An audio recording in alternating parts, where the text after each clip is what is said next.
From beyond the farthest reaches of our galaxy they come. Two brains pulsing with a strange energy. These space brains come to share their love of science fiction movies.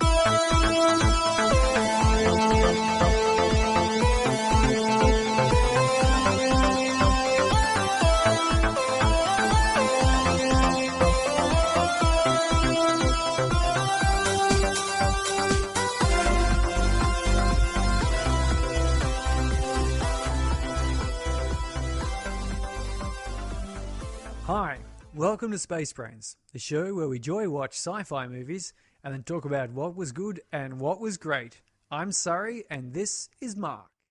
Hiya, tonight we're talking about Paul.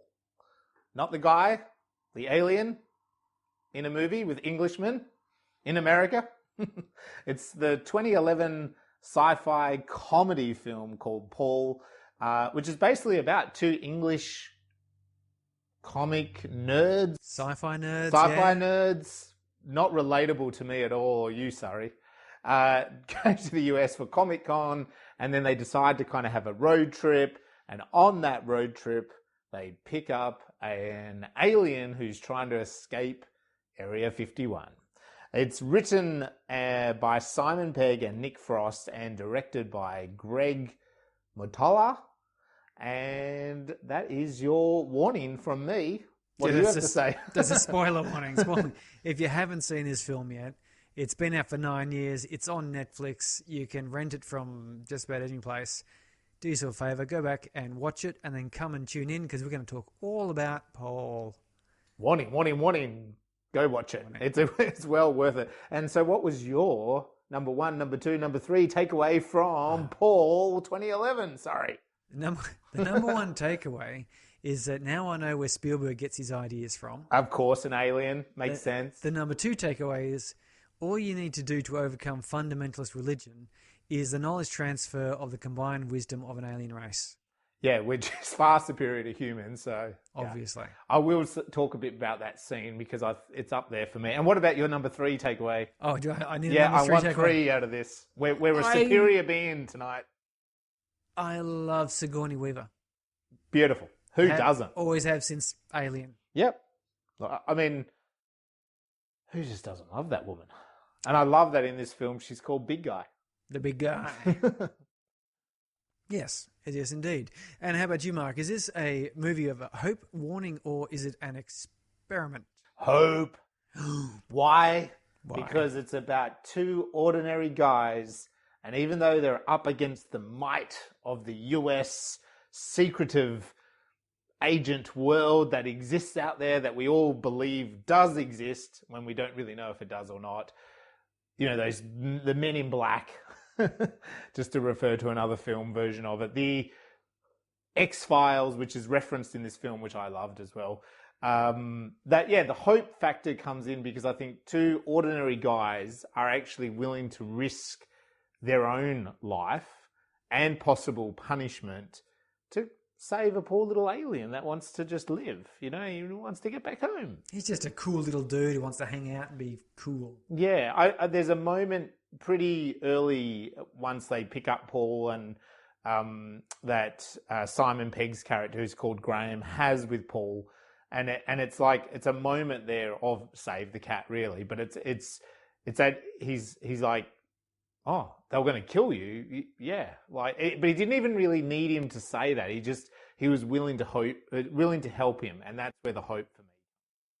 It's lovely. I think also there was a little bit of hope there where Paul picks up that bird that hit the windshield and brings it back to life. Brings it back to life. I stopped watching after that. I thought that was a really nice message, and I stopped it. You stopped it at that point. I went out and got a cup of tea, and when I came back, they're just on a road trip. So yeah. So I assume that was just all ended well. All happy days. He saves the dove. Bit religious there. So what about yourself in the sci-fi world? What have you been up to? I've been watching The Umbrella Academy. Okay. Yeah, I watched a fair bit of that first season. I was resisting watching it because it looked like another one of these teens find powers things. It was kind of advertised that way. It is advertised that way. But I finally watched it, and they're actually they're 30-year-olds, and they've had problematic lives. They have since when they were young teenage superheroes. Yes. And so I've actually been quite enjoying this element of time travel. It reminded me there's an Isaac Asimov story.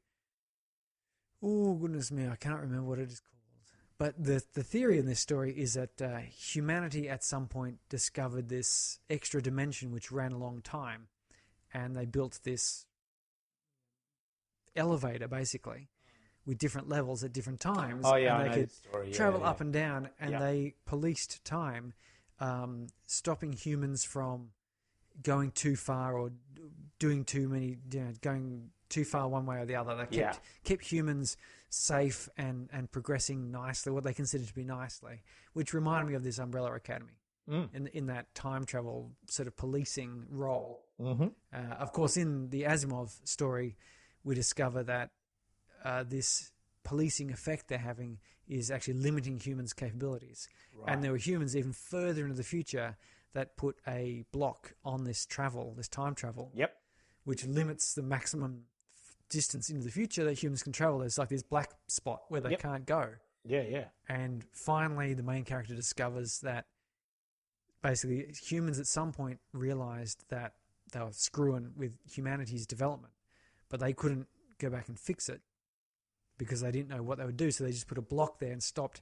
And went, from this point onward, nothing that can happen earlier than that will prevent us from developing correctly. So there was kind of this. And it was quite interesting. And it reminded me of this Umbrella Academy time travel bit. It reminded me of that. But I mean, other than that, though, I've been experimenting with Twitch TV. Mm-hmm. So live streaming, trying to get my mojo back with my writing because since going into this COVID experience, you'd think I'd have more time sitting around, but I've been tending to find other duties to do around the house. Yeah. Where previously I would commute for an hour or two every day and do my writing and creativity. Yeah. I found that I was just not keeping myself accountable. Yeah. But I've got a schedule up on Twitch, so it's gravity undone. Yep. Surprise, surprise. And I basically live stream my writing. I'm currently revising book one of the novels that I've already self-published, but I'm revising through it just because I've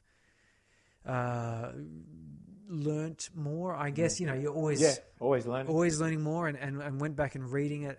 Having written the third book, I really got into that swing of adapting audio drama to book, and I think that was the trick. Book one I wrote, I hadn't quite it's not a straightforward conversion from one medium to another. So book one sort of had a couple of problems in the start. It wasn't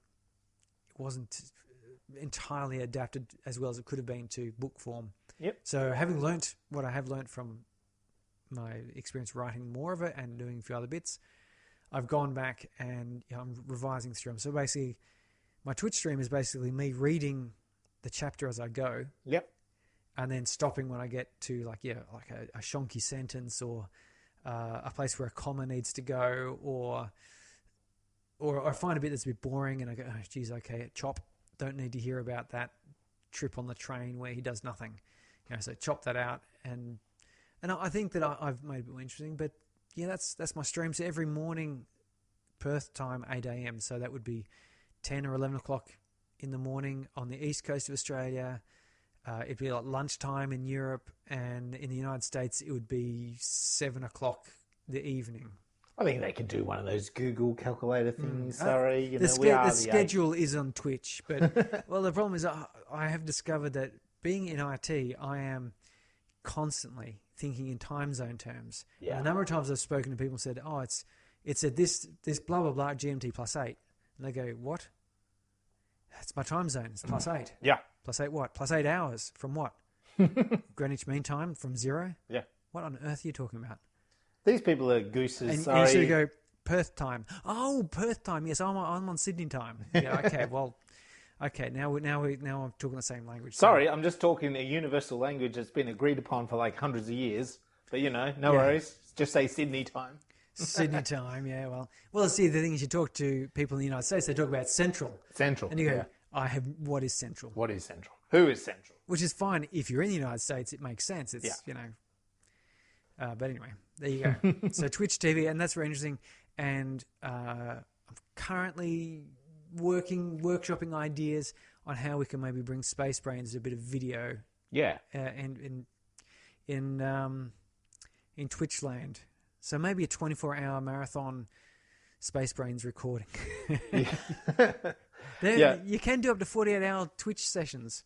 Yeah, right. Jeez, I don't think I'd do Space Brains. No, but something that's very exciting and I think is coming is because Twitch got bought by Amazon. So there's a tie-in between Amazon Prime and Twitch whereby you can do watch-along. So you're a Twitch streamer like us. Yeah. We can, there's a certain set video library that they have available so far, and they're working to get more licensed. Yeah. You can actually display it as part of your stream and have it on. So we could have a live Space Brains watching a classic, for example. Yeah. And then, or maybe watching a movie neither of us has watched. Yeah. And giving commentary over top of what our thoughts are at the time. And so I'll do like the sound of that. I think that sounds cool. So these are sorts of, that's some ideas. Let us know if you'd like us to do that. Yeah, or if you got some ideas of how we could go video. Yeah. What should we put in a video? I've got a few ideas, and I think we'll try a few out in the Just like how we record with no pants on. Is that a good idea for video? Let us know. I wear a kilt most of the time. All the time in a kilt. Highly offensive to the Scottish community. It's appropriation. It's appropriation. I also shave my head, which is going to be, it's cancer appropriation, I think. You don't shave it. Well, maybe I should be shaving it with like a big, large, sharp knife. Well, if you shaved your head, that would be appropriating baldness. Yes, it would be. Because that's the real reason I shave. Offensive to your community? To my community, the bald community. Which I will be joining over the next 10 years when I'm as old as you are. Sorry. Join us. Join us. Okay, so that's pretty cool. And how about yourself, man? You're doing cool things. You found there was a grant that we missed out on? We did, unfortunately. I think the City of Mandurah had a restart Mandurah because of COVID, but yeah, we don't need to go into those details right now. But it was really good. Tanya, my wife, Stocko, is available at a local art gallery, and I had a big say in that, as in produced it and was part of the camera and obviously gave her advice. We kind of to and fro from projects. But that's exciting. We've got to go to the little VIP launch on Sunday at the art gallery. It was very COVID safe, so they couldn't have people beyond like +1. And the local minister, our local Mandurah minister, was there, David Templeton. And he gave a pretty cool speech, actually, and he is the Minister for the Arts as well, so he did speak about how important a show like this is, actually, he feels, and he wants to promote that more, and he wants to get more art going in Mandurah and all this sort of thing. So it was a shame that then hearing about this grant, but it was due literally that day, so didn't have time to get our heads into that. If we were more practiced, we could probably have done it, but I've never applied for it or received a grant. Look, I've done I did one application last year for Screen West. I did one for the ADG, which I was successful. The Screen West one I wasn't successful for, and that was a writer's one, and then I also applied with the NBC one, which I got seeked out feedback over, which was great. I know we talked about that last year. So go back to that episode and have a listen about November last year. But it was a good event. I wanted to talk one-on-one, but these politicians are very good at sneaking past you, and they have very little they kind of people, and other people hook onto them as well, and you kind of can't get in, But I was also there to support Tanya, and that was the thing, because she was a bit, worked up about the whole thing. But it was good. It's there. It's available for about a month. And then after that, I think we're going to look at putting it into a couple of festivals over the next couple of months. That's really great. And for myself, it's not at all. I was totally, and I've talked about it on Space Brains a couple of months ago. I was like, gun-ho, I was going to make a time travel short narrative film. That was the next one in the queue of the films I was going to do. But just because of COVID, and although we are pretty safe in WA, with keeping to those 1.5 meter laws, and also not wanting to be responsible if suddenly there is a COVID outbreak and you have to cancel a film shoot and things like this. I've decided to go the doco route where it's like, it's more just me and a camera. And Tanya will probably help me, and I might get someone else to also be on camera, but it's far less reliant upon actors and crew and all that to be involved. So yeah, I've got an idea for a doco. It's got nothing to do with science fiction, but that's where I'm going to go down this next 2 months. It's probably going to take to kind of go from nothing to a finished film.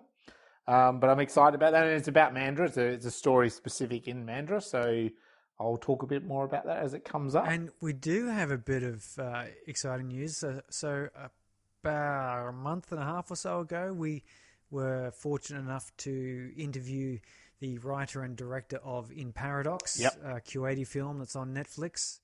And we have gotten in contact with the writer and director of Occupation. Yeah, exciting. An amazing Australian director who's got he's got the sequel coming out shortly. Yes, and that was our last episode, Occupation. That was last episode, and he has agreed to talk with us a bit about that, and that'll be exciting because he's actually got this sequel that's filmed, as I understand it.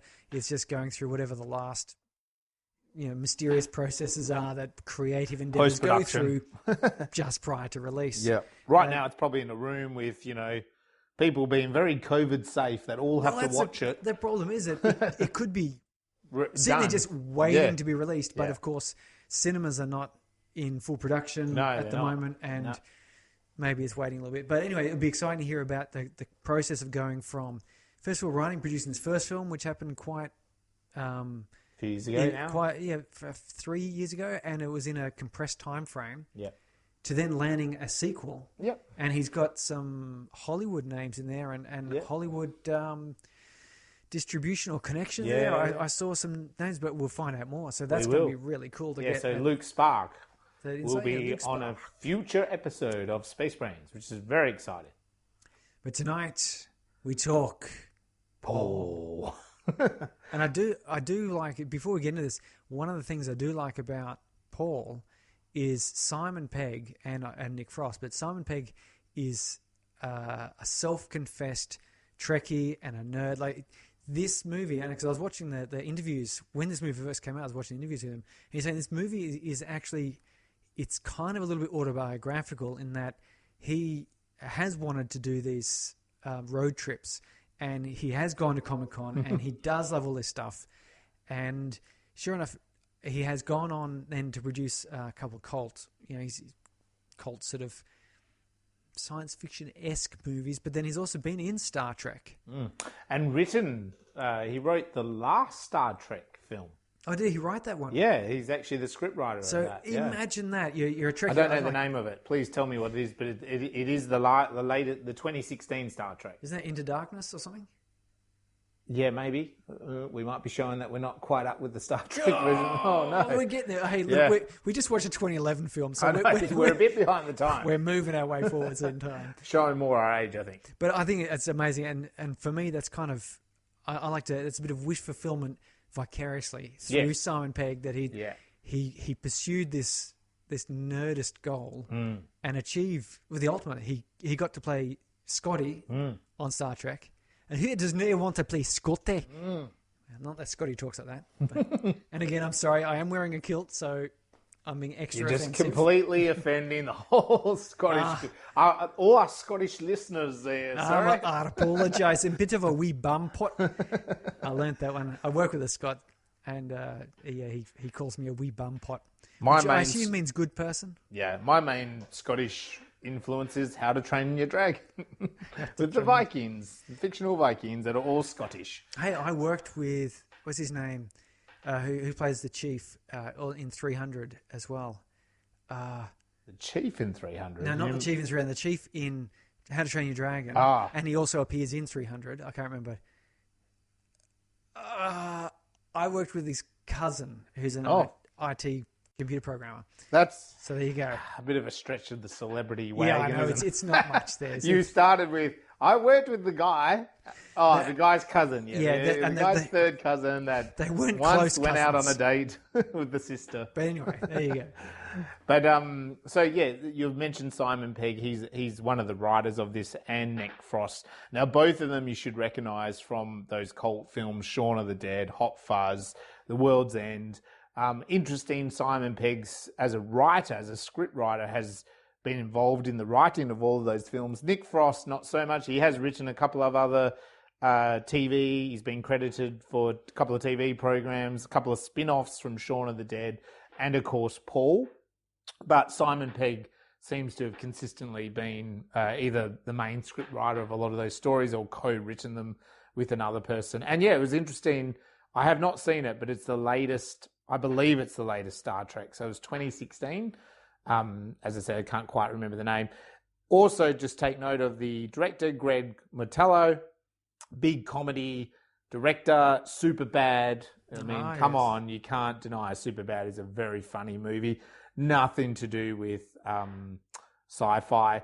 But he's also got a bit of a style, because if you take Superbad, he's written a film... Sorry, he directed also Adventureland, which is kind of quite an indie comedy film, but with some really big Hollywood actors in it. And also recently he did a film called Keeping Up with the Joneses, which again has some big comedy actors in it in 2016. So this guy's a huge comedy director, and we see that Paul, yeah, it's an alien. Yeah, it's guys chasing supporting an alien. Yeah, it's agents chasing down that alien. It's an extremely science fiction film, but it's also a comedy. It's very funny.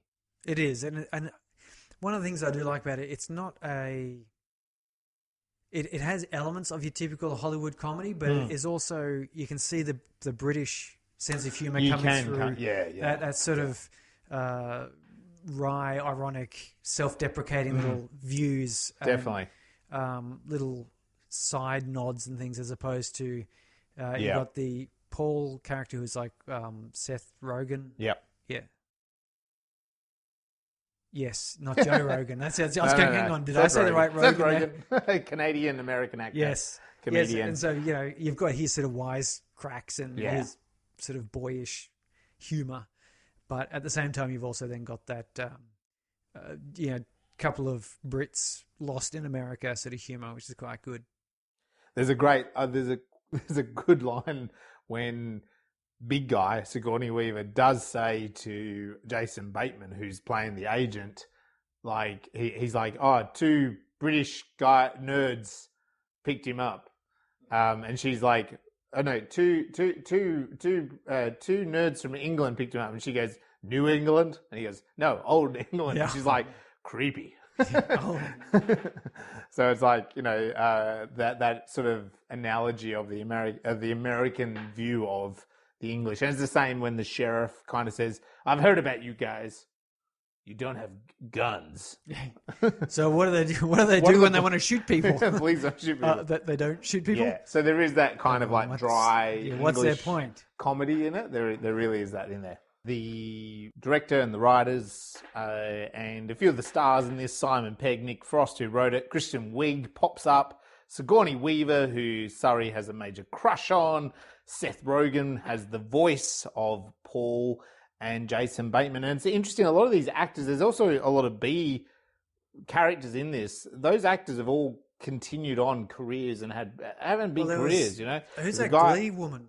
Yeah, she's I don't know her name off the top of my waitress. head. Yeah, she's the waitress. She plays the sports coach, the cheerleading coach in Glee. She does the hillbilly guy as well. He's from The Office.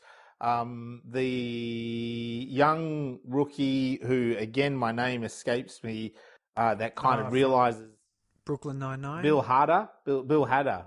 He's been in all sorts of stuff since then, including his own big show. Like a lot of the people in this are huge. And Blythe Danner as well pops up at playing the character of Tara, the little girl that's Saul Paul. She plays that cameo. And even Jason Bateman's, it's funny to look back. He was one of these dudes that was huge with Teen Wolf 2 in the 80s. And then he faded off out of existence. And he just kept plotting at it. And even with Paul, this isn't when he's big yet, he's sort of then after this film, it's when he starts to get Kristen Wiig, well known to the comedians out there, but not really known. In 2011, And I thought about this because Bridesmaids, which she co-wrote, came out in 2011, which is just like this huge hit, and made her a name in film. Before that, she was a big comedy actor. But this film was 2011, but because of the special effects, they probably actually shot this in like 2010, you know? Oh, so, yeah. you know, to get it out there. It's one of those things, isn't it? Your movie's release date. Yeah, it can be sometimes always. they've been. What was that movie? We did a movie a while ago. It took 7 years to come out, like from when it was first shot to when that finished post production. Yeah, and they had to go back and reshoot something after several years. Yeah, and it's just. And like even we've been talking about COVID, Disney have automatically delayed all the Star Wars films now until at least after 2021. Yes. Because of the cinema situation that cinemas might not reopen, they've just said, nah, Star Wars is shelved now. So even though they might have shot stuff's ready to go this year, they're not releasing it. So there you go. So let's get into the opening image. Surrey, we get told it's Moorcroft, Wyoming, 1947. It's that classic old farmhouse. Look, even I know, like 1947, that's the hot year that's when UFOs started. They did. Before 1947. Post World War II. Well, it's interesting, like, 'cause I was listening to a podcast talking about this phenomenon like Men in Black and UFOs, and yet World War II, the end of World War II was basically when UFOs started. Prior to that, there were sightings of demons or of witches flying around or of various other mythological things, but they sort of had similar traits in the way they're described and so on. So it's just this interesting phenomenon throughout human subconscious or knowledge and it became aliens in 47 because, of course, we had World War II finished. We had a lot of aeroplanes that would be used in bombing and there's a lot of test flights of all, rockets and balloons and God knows what else. And an alien craft crashed in Wyoming. But it is interesting in that point, isn't it, that post-World War II, the labelling becomes alien when before maybe it wasn't. And Paul kind of does make a bit of a joke about that later in the film that, your culture's been drip-fed images of me. Yeah. So that just in case if we all suddenly landed, you'd be ready for us. Yeah, so you wouldn't freak out. You wouldn't totally freak out because you subconsciously think, well, that's what an alien looks like. If they rocked up looking like Alien from Alien, we would all freak out because there's this big, huge creature. No, but you're supposed to have the big head and the scary eyes. Yes. So it's a good joke, isn't it, that? But it's also interesting because there's this suspicion, isn't there, that because of World War II and the way the war worked out and the Americans came out on top, but then they realised that you can't sit on your backside. You have to keep putting money into the military because you don't know who your enemy is and how powerful they are, that then all of a sudden you have this kind of subvert government investment in technologies that maybe they don't quite tell the public what's going on.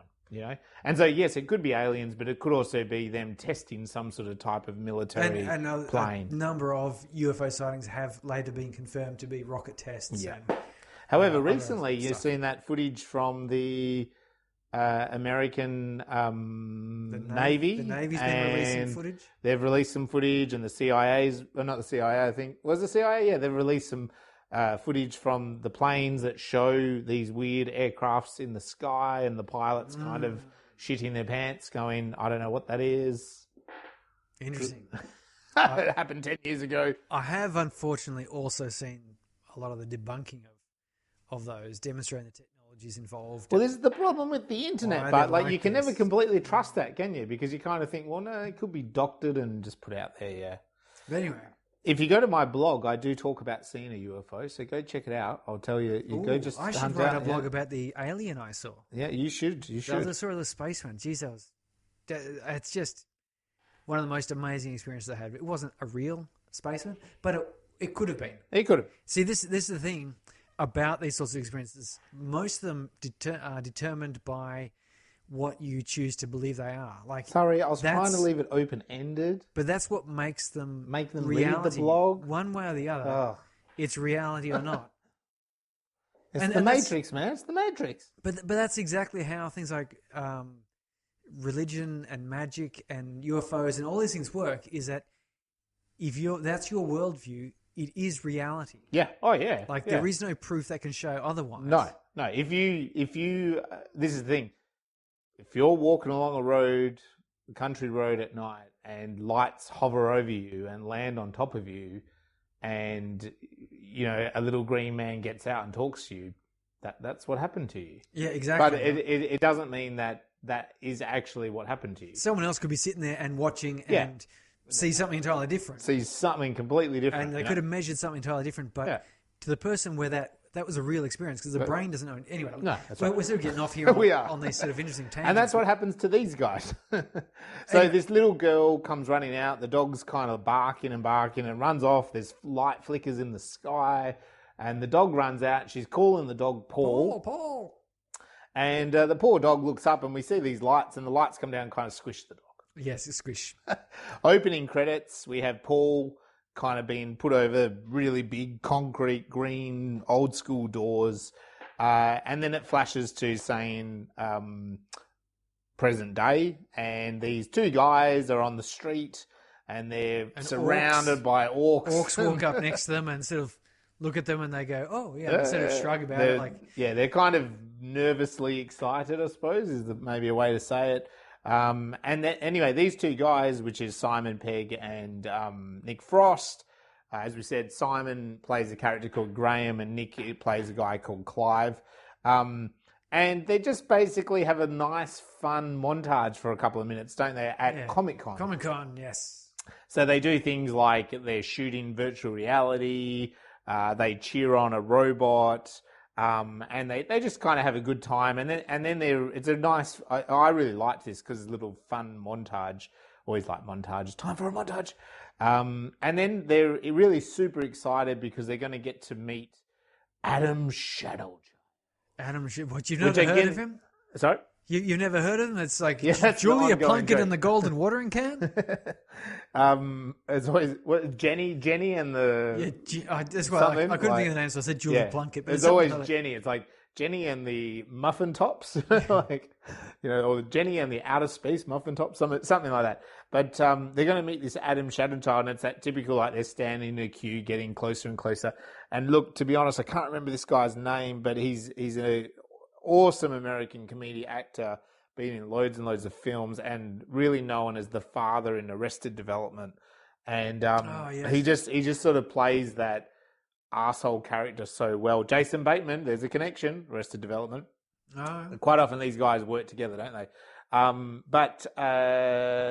They get up to him, and this is where Clive, Nick Frost, they kind of reveal that he's a writer, and Adam's like, shrugs his shoulders at this idea. Here we go. Oh, yeah, I'd love to see it. Well, you can tell this. Here you go. Oh, no, I meant later. There's a legal thing. It's a legal thing. I can't look at your I was actually talking to an author, and he said there is kind of a legal thing because they once made the mistake of being kind and say, yeah, I'll have a look. Yeah.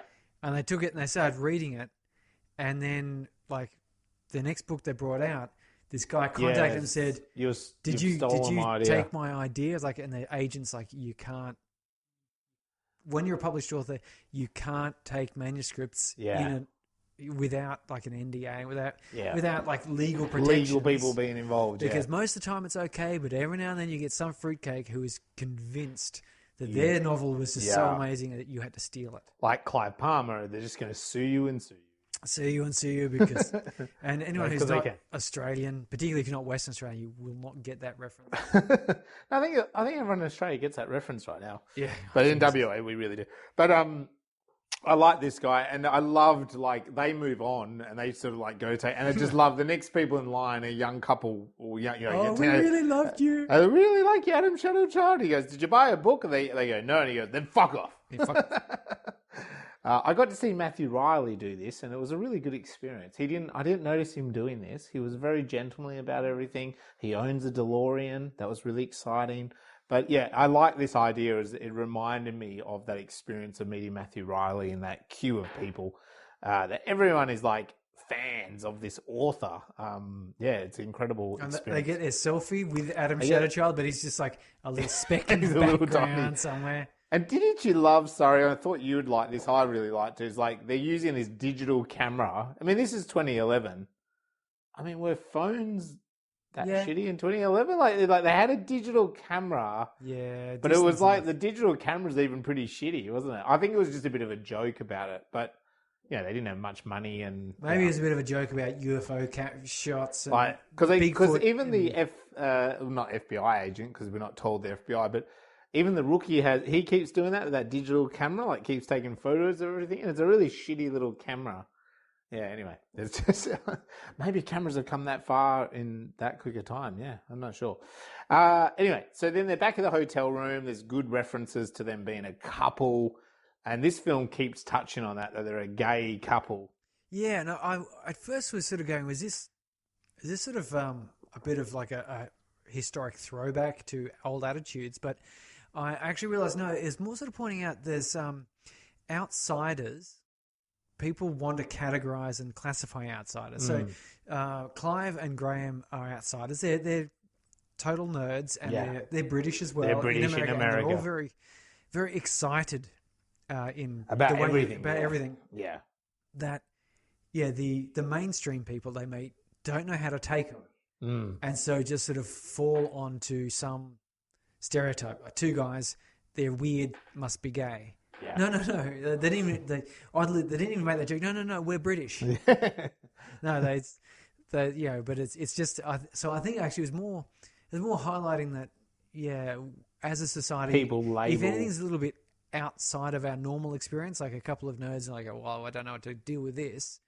I will just fall back on some thing, and everyone wasn't negative about them being gay. No, they just kept saying, "Are you gay?" Like, except the rednecks, I suppose. But they were purposely being portrayed as being sort of rednecks, ridiculous caricatures of bad people. But it was just that like people just didn't know how to take outsiders, and so they tried to shoehorn them into you must be gay. Some sort of what would be considered a new, recently discovered outsider category. Like. I'll just take this moment, to do a public service announcement that I think the thing was these two guys were just perfectly normal friends, but they're super into science fiction. And then therefore, as you're saying, the stereotype is two close males that are into something really weird and nerdy. They probably do not meet females and therefore are maybe homosexuals. Yes. And that's kind of the stereotype. And if you are a portrayed. homosexual science fiction nerd, get in touch with us. Yeah. And ask if you've ever been mistaken for a heterosexual. Yeah. Because you're friends with a female. That's right. I expect that probably actually happens. Jeez, that would be really weird at a Comic-Con of convention. Because I've been to a few of these games convention stuff. Me too. And to see a guy... With a girl? A girl or multiple girls. Yeah, it's weird. It is weird. They must be like a celebrity. Yeah, they're normally with guys, but then once you're out, I suppose that's the thing. That what I mean is, well, the gay references all came. They didn't come at Comic-Con. They came outside of that. They world, came outside of that. Where in the real world, where the real world was not accepting of of accepting of this, but they were trying to be accepting. Yeah. Yes. So, and as you said, none of it was like negative towards it. It was just like they were trying to label them. Yeah, trying to figure out how they fit in the world. And even Paul did it. Even Paul said it to them. Yeah. And he's an alien, a literal. Not of this world, So anyway, they're getting pizza at the hotel, and they explain that basically the plot of the film that they're going to go on a tour of the US, like known alien hotspots, and the waiter doesn't really get it at all. Except just question, what do you mean by alien? Because he's an alien in the terms of a refugee or a illegal immigrant. Yeah. And so they visit some sites and they really nerd it up. They go to these California mountains where Star Trek was filmed and they're like fighting. And then I like that. They go, people. They're gone. Because they're caught. I love the Gone episode. As a kid, that was, I don't know what it was. It was so cool because Kirk, if you've not seen the Gorn episode, go and watch it. Don't give any spoilers. But it's just cool that and they made fun of it in Galaxy Quest as well. They did, yeah. But we need to do that as a Galaxy Quest. I watched that the other day. It's freaking awesome. Yeah, we do need to watch it. But anyway, so they're doing the fun. We get it's almost like another little montage. Yes, it is. It is until they end up at the Alien Roadhouse. Yeah, where they're sort of geeking it up a bit, and this is where Glee woman Yeah, who's really good in this. I'm sorry, that's all I ever see her as now. She asks them if they want to... She like Jamie Lynch? So, yeah, and she takes their order and wants a choc mint milkshake or something. Yeah. Silly because it's got green on it. Yeah. And, do you want a sparkler? And he's like, I go don't to know. sparkler. And Nick, Clive's, sparkler, okay. Sparkler. So she goes off and then Clive goes, we've got to go to the toilet. And he goes off to the toilet. And there's a couple of stereotypical hillbilly rednecks, come in and see Graham looking at them. He kind of laughs with them, doesn't he? And they laugh as they come in. And he kind of nervously laughs as well with them because he doesn't know how to deal with it. And they just sort of look at him oddly, like, what you're laughing at. And he goes, and he turns around and ignores them. And they settle down a bit uneasily when, of course, Clive comes back and sits down and starts talking all buddy with him like excited schoolboys. And again, this is where the rednecks start going, hang on. This is a bit out of the usual. Yeah. And then the sparkler drink turns up. Yeah. And going, I feel threatened. I feel my male heterosexuality is threatened. Yeah, which is odd because they did come to an alien-themed diner, which they must know. But anyway, so there's a confrontation there where they, the two friends escape out the side and they quickly jump in the RV and reverse and smash into the side of the truck. The big which is obviously their truck, a big black ute, Yeah, it had some. Did it have like an offensive sticker on there? Like, I don't. I thought it had some maybe. sort of sticker on there that was kind of, again, further painting these two out as insecure, sort of over the top characters. And they drive off and they're nervous and they stop at the black mailbox. Black mailbox, yeah. Which, to tell you the truth, I don't know the story of that one. It surprised me. I thought I knew all of these stories, but I didn't know that one. No. I'll have to look it up. And then they finally continue on into the night. And there's headlights. That's the thing. They're at that black letterbox. Yes. And they kind of like take the photos and stuff. And then there's like a headlights coming towards them. Oh, okay. And a honking of the horn. And they sort of jokingly say to each other, do you think it's those guys from the bar? And they go, nah, but we should probably just... Have you seen enough? You ever seen enough? Have you seen enough? Well, let's get back in there. And they like run back to the RV and they hop in and they sort of floor it off. And this car's, gaining on them, isn't it now? And it's like getting closer and closer and it's honking its horn and it's, and they're like going, oh, we just keep going. And then with that, it actually overtakes them. And they realize that then it's not the ute. It's actually a sedan. Kind of a modern-looking sedan. But it is the type of car, in my mind, that you see FBI agents quite often. It's a very... I don't know exactly what that is, like a Ford. Crown Victoria or something. Yeah, I don't know what it is. But they all look the same in all the movies I've ever seen. It's that sedan car, police car looking styled thing.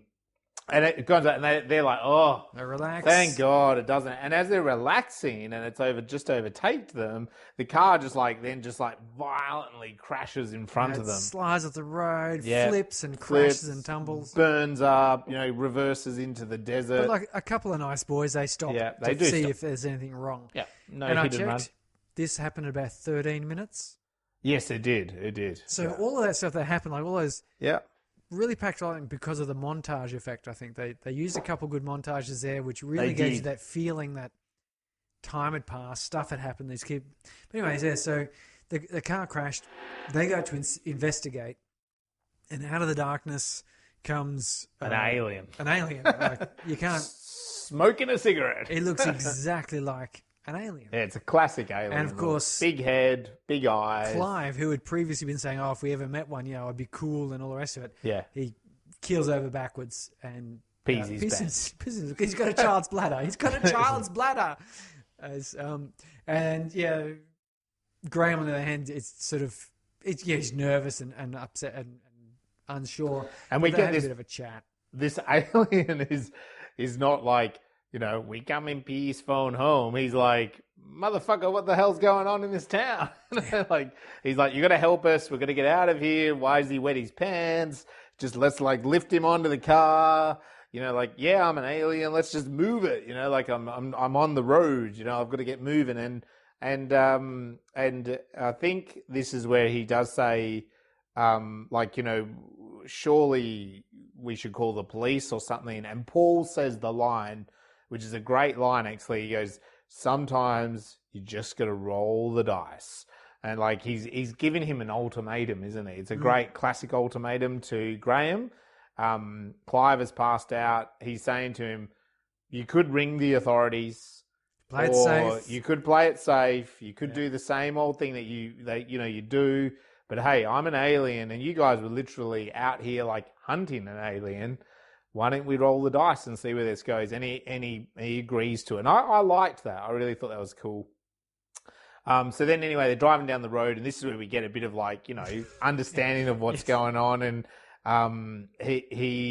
Paul says to him, you know, he does speak English. Like he asked Paul, he says, how are you communicating with me? There's some sort of mental telepathy, blah, blah, blah. And Paul says, what's that? No, I'm speaking English, you idiot. Yeah. And there's a really great moment here because after he sort of said a couple of those things, you know, giving him a little bit of context of who he is, that he's escaped and he wants to get elsewhere to get help.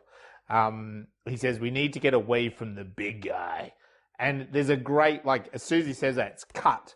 And we have like, you know, those lovely shots of like, you know, polished shoes walking around the wreckage of the car that Paul had come from. And that's quite a cliched shot, isn't it? Yeah. The low camera, the door opens and the feet get down. We don't see the person, you know. We see them from behind. We see that they're in a, you know, sharp suit. And then he's on this like weird GPS phone, isn't he? Like in the car. And I like the shot coming up from behind with his jawline. You can imagine it's David Duchovny. It's Agent Mulder. Yeah. He's got the suit. He's got the hair. But as it comes around, you see it's not him. No. It's Jason Bateman. But it's still got the same hair and sort of general sort of look to the X-Files. And he's speaking through his phone. We get a lot of shots of it. I think they were trying to say this is a really high-tech phone. Like there was like the vibrations of the phone on the screen. We don't actually get his name, but he is a guy called Agent Zoil. And he speaks over this tech phone to this female boss that is obviously the boss, and she's telling him like, you know, you have to clean this up, you have to take care of this mess, you have to get him back. And they do have a conversation about the idea of, you know, where would Paul be heading? Why is he heading there? And they do sort of suggest that maybe he's trying to get off the planet. Like that's kind of the suggestion. And anyway, Agent Zoil says, you know, he'll take care of it. And she actually says, well, we've got 2 rookies out doing another mission 70 miles away. They could set up a roadblock, you know. And that's a great, like it cuts to these 2 rookies and one of them goes, oh, we've been reordered or re-dispatched somewhere else. And the other's like, what do we do with the sandwich? Oh, she said we could share it. Yeah, we can share I it. love Yes. this job. It's like you immediately get the impression that these rookies don't know anything what they're doing. But it's like, funny because, of course, I've watched all of Brooklyn Nine-Nine. Yeah. And that's... Yes, yeah, I know that show, yeah. Oh, geez, what's his character's name? But whenever I see that actor, I always just think of the Brooklyn Nine-Nine character. Yeah. And he loves his food in that one, too. He does, too, yeah. But this idea of, like, they're... You know, Jason Bateman, Agent Zoil, might be the real deal. Like, he knows what he's doing. But these 2 guys are just the buffheads, aren't they? You know, like, they're not really very good. Anyway, so they set up this roadblock, and we go back to Clive and Graham, and Clive wakes up and he, like, freaks seeing the alien. There's a great moment where he, like, does a kick to his head and tries to choke him and stuff. Which is funny, isn't it? Because, like, you think he's been out there, like, hunting an alien, but then once you got an alien in your fingertips, it's like, no, I don't want an alien. This is too scary. Far too scary. It would be pretty scary. And not from the point of view of it being a frightening-looking thing so much as the implication of this alien there and suddenly all these stories or these ideas or these possibilities are true and your life that you know it is actually some, you know, in part a lie. And yeah, it's like, I think, yeah, it'd be easy to be overcome if those sorts of ideas and thoughts hit you all at once. Yeah, sorry, it's the same as if suddenly Space Brains podcast was like an international superstar success where we had hundreds of thousands of people following us. If Like, if Spielberg- it just happened overnight, like, we would probably be like, If Spielberg actually returned my calls, yeah. you know, Yeah. and Tom Cruise actually honoured that pledge to be on after we did Oblivion. Yeah, you know, like, yeah, this is a big deal that we're talking to Hammond and Luke Spark and stuff, you know, like, well, you know, this is big news for us. But imagine if it was Tom Cruise. I don't know if we could even talk to him, could we? So that's kind of the reaction we get here from Clive, that he, like, kicks him in the head. Which, I don't know that I'd do that to Tom Cruise. I don't think I'd do that to Tom Cruise because he'd kick you back. But I'd freak out a bit. I'd freak out. So they arrive, the car RV's coming along the road and they see this roadblock by the two rookies and Paul just vanishes. He just disappears into thin air. And they get up to the rookies and there's kind of like a real nerd out moment, isn't there? One of the rookies finds the book with the 3 boobs. Yeah. and this comes up all the time. 3 breasts. Yeah. Nice. Nice. They're awesome. They always say They're all awesome. awesome, yeah. Yeah. And One at 4. the other Bill Harder is like, he tries to be like Dirty Harry. Like, this is the thing. The rookies are like as stupid as Clive and Graham in a way. And anyway, they signal them on because they haven't found the alien. And Paul reappears naked. You know, there's a bit of comedy in that. And he explains that, well, he can disappear, but he's holding his breath the whole time. Yeah. So it's not exactly, it's like a camouflage trick, but he can disappear. And there's a good homage to the Predator. Yes. Yeah, the Predator. Yeah. And this is where we start to get that Clive he moves beyond being freaked out. Now Clive is upset. Yeah. You know? And he starts with, this sort of is a bit of a narrative of Clive for a bit of the film, but here he starts with like, oh, it's okay for you. You'll just go back to Area 51, but we'll go to Guantanamo Bay. And, you know, we'll have it really delivered to us. And it's true, isn't it? It's like, if you think about this American conspiracy government idea, like, if you get caught with this kind of information, yeah, they're probably going to put you in somewhere, some deep, dark, concrete tunnel that you're never ever going to get out of. Insane with neuro-altering drugs. Yeah. And then destroy your entire life so that no one believes you. Where you can say whatever you like. And that Australian that was, I can't remember his name. You know, the one that was terrorist Hicks. Yeah, he said that they basically in Guantanamo played that song "Born in the USA" 24/7. So that was. Yeah, the irony, of course, is Bruce Springsteen. Yeah, he's Canadian. Yeah, they didn't care about that. But can you imagine? I mean, like, that would really bug me. That's what would bug me the most. Yeah, you'd be like, he's Canadian. My God, he's Canadian. And the soldiers and the American like, record shut company up. stole this song from him. Shut up. And they turn to each other and go,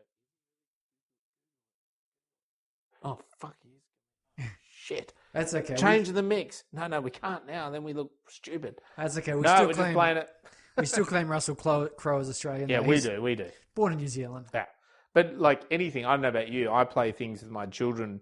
You know, you watch Peppa Pig 18 times in a row and you start to go a bit crazy. So anyway, so Clive is upset and I thought, yeah, he deserves to be upset. But Graham seems happy, you know, like he says, this is the thing, this is the bit that I said before about hope.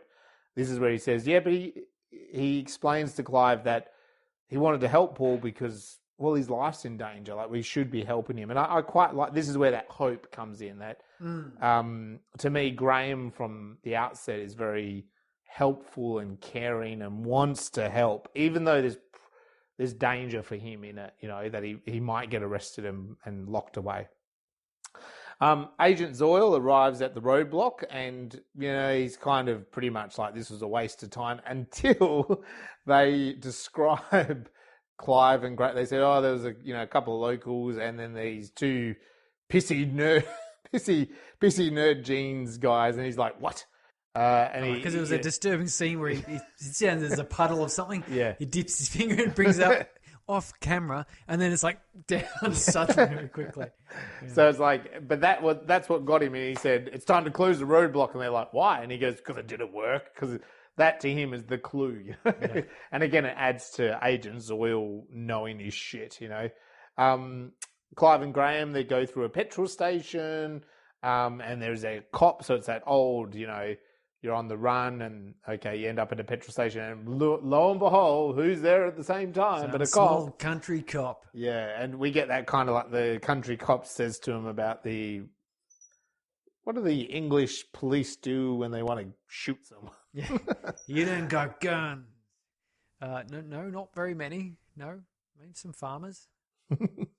Yeah, what do you do when you want to shoot someone? What do the police do when they want to shoot someone? They try not to shoot people. They try not to. And there's nothing. It's just tension, and they just like walk out.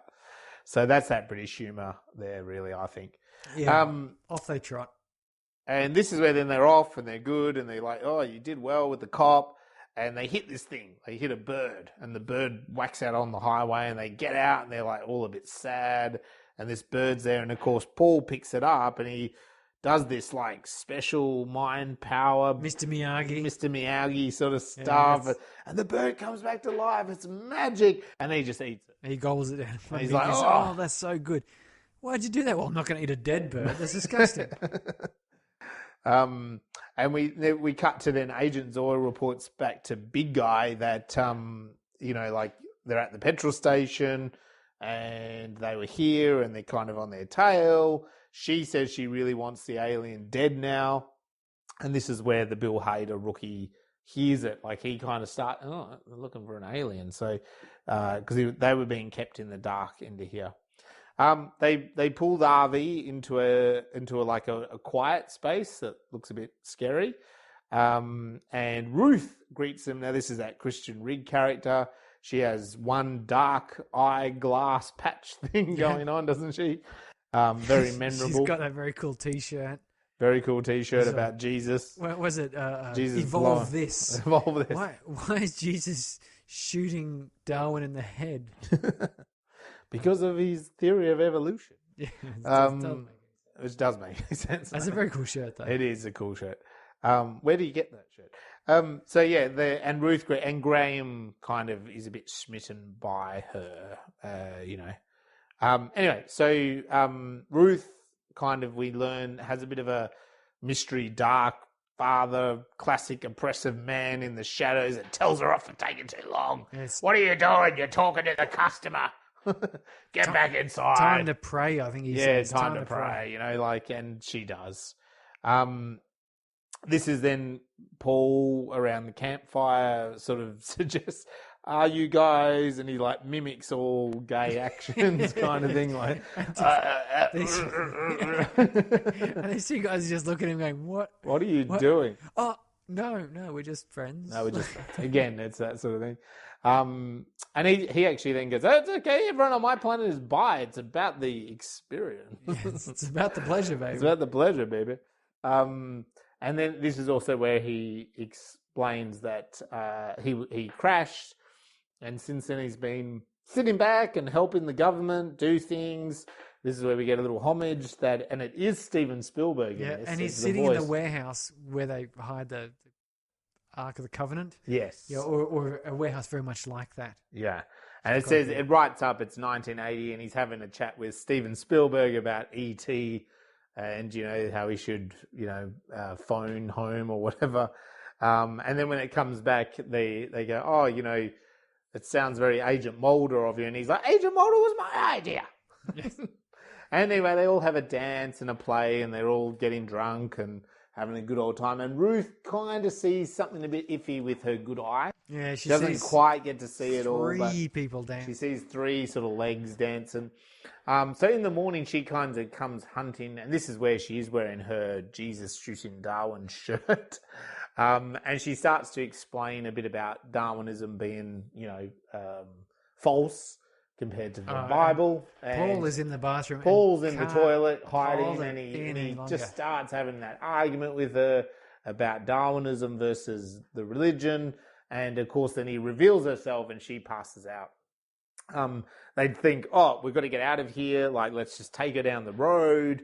And Clive says, but she's got my passport in the house, and so Paul has to hold his breath, and he goes into the house, and you see this great scene of him digging through everything invisible, and he finds the passport. When he sees his photo, he laughs and comes back. And the dad, the mysterious sort of man in the darkness, comes out and goes, like an alien, And so he takes off, but he comes out not with the Bible, he comes out with the gun. Well, he goes against the Bible later. That's later. There's a great moment where he grabs a shotgun and then he returns for the Bible. But in this moment, he just grabs the gun and starts firing as the RV takes it down the road. And out of the window flaps the drawing of Paul saying, "Fuck you." Fuck you. Yeah, Ruth wakes up, of course, and then continues he's a demon type of thing. And I can't remember there's much more. There's not much more of that line before Paul jumps on and transfers his knowledge into her. Yeah, he's collecting. And then, she sort of freaks out. And, Graham asks, what did you do? He said, I just transferred my collective knowledge into her head. And she can do that? Oh, yeah, it takes a bit out of me. Could you do me? He said, okay. And manages to transfer it into his head. And he turns around and asks Clive, I suppose you want it too? And Clive refuses. Says, no spoilers, no spoilers. No spoilers, that's right. Yes.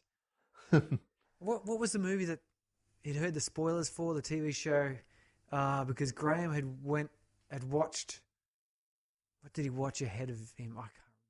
He watched some show before Clive, because Clive wasn't available to watch at the time. And so he's sort of held this grudge about getting spoilers since then.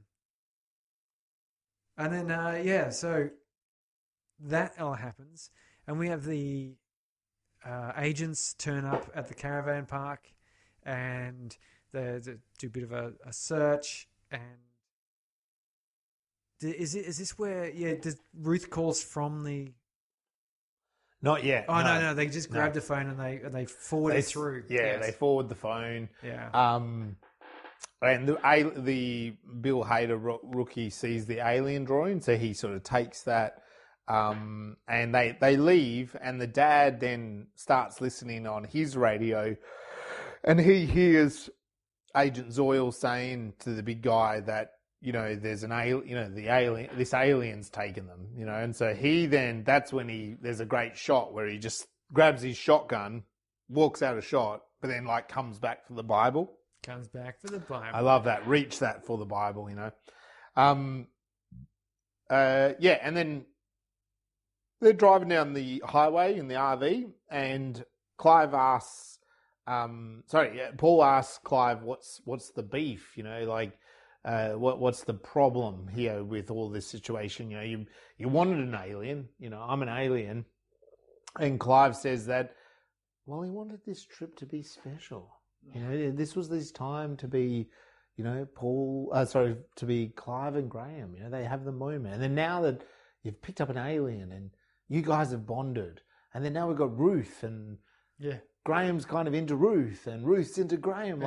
What's my role in all this? Well, Clive also points out that for the longest time he'd wanted to meet an alien. Yeah. But as soon as he saw one, he passed out. Yeah. And then, Graham was the one who became friends with him. Yeah. Since I've wanted to meet an alien since watching Mac and Me. Yeah. Which is a dreadful E.T.